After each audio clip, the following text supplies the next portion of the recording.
अब फिक्र का फोकस गाजा की तरफ शिफ्ट करते हैं और ये बहुत हार्ट रेंचिंग हृदय विदारक विजुअल है। देखिए जरा आप इसको। खैर, क्योंकि कमजोर दिल के लोग ये विजुअल नहीं देख पाएंगे, देखिए जरा इसको, तस्वीर को देखिए। ईरान से सीजफायर के बाद नेतन्याहू ने गाजा पर अंधाधुंध बमबारी शुरू कर दी है। यह तस्वीर उसका सबूत है। बम धमाके का ये वीडियो गाजा के शेख रदवान इलाके से आया है। इस इलाके में इजराइल ने एक के बाद एक कई बम गिराए। एक बम वहां के रिहायशी इलाके में गिरा। एक बार के लिए आपको लग सकता है कि हॉलीवुड का किसी डिजिटली ग्राफिकली मैनुअली या कुछ भी तरीके से बनाया गया सीन है, लेकिन ऐसा नहीं है। ये बिल्कुल रियल सीन है। ये गाजा का शेख रदवान इलाका है। जैसे ही वहां बम गिरा तो साइकिल पर सवार एक शख्स अपनी जान बचाकर भागते नजर आया। इस भीषण हमले के अलावा इजराइल ने उत्तरी गाजा के कई इलाकों में बमबारी की है और खबर है कि पिछले 24 घंटे में इन हमलों में 74 लोग मारे गए हैं और 7 दिन के अंदर करीब करीब 550 लोग। यह सब कुछ गाजा को समतल करने के लिए किया जा रहा है ताकि वहां डोनाल्ड ट्रंप का ड्रीम गाजा खड़ा किया जा सके। वही गाजा जिसका एआई वीडियो ट्रंप ने कुछ महीने पहले सोशल मीडिया पर शेयर किया था। इस वीडियो में गाजा को एक शानदार चमचमाते टूरिस्ट डेस्टिनेशन की तरह दिखाया गया था, जहां मलबे की जगह 5 स्टार होटल, रेनबो फाउंटेन है और समंदर के किनारे पार्टी चल रही है। वीडियो में ट्रंप की एक सोने की विशाल मूर्ति दिखाई गई।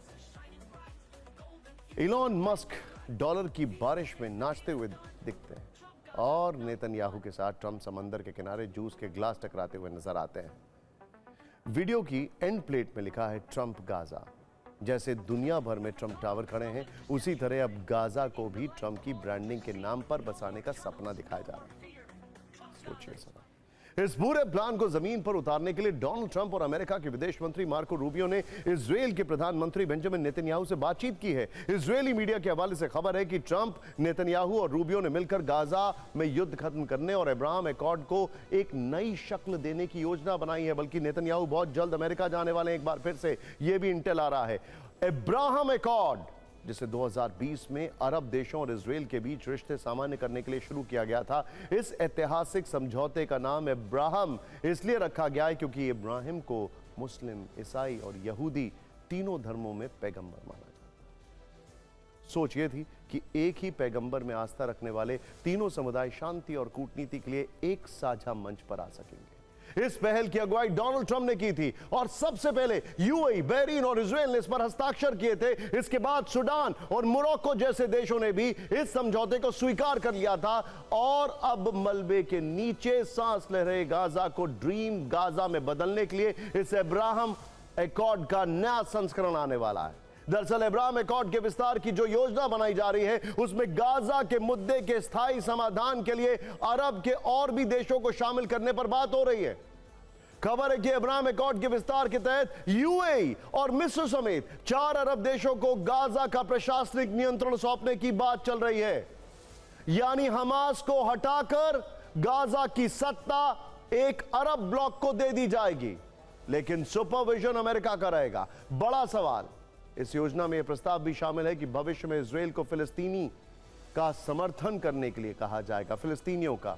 लेकिन वो जो फिलिस्तीनी वहां पर बचे हैं वो कहां जाएंगे? सोचिए वो कहां जाएंगे। किताब है प्रिजनर्स ऑफ ज्योग्राफी, उसमें लिखा है कि अगर कहा जाए किसी भी अरब वर्ल्ड को इन फिलिस्तीनियों को ले लो तो सब मना कर देंगे। लेकिन असली सवाल यही और यहीं से उठता है कि ड्रीम गाजा तक पहुंचने के रास्ते की कीमत क्या लोगों के खून से वसूली जा रही है? गाजा का ज्यादातर हिस्सा पहले ही जमींदोज हो चुका है और जो कुछ बचा है उस पर भी नेतन्याहू लगातार बम दाग रहे हैं। सोचिए, 7 दिन में 550 लोगों की मौत। यानी ट्रंप और नेतन्याहू लाख दावे कर लें, लेकिन गाजा में उनके सपनों के महल की नींव खून, विस्थापन और मलबे के ढेर पर पड़ेगी।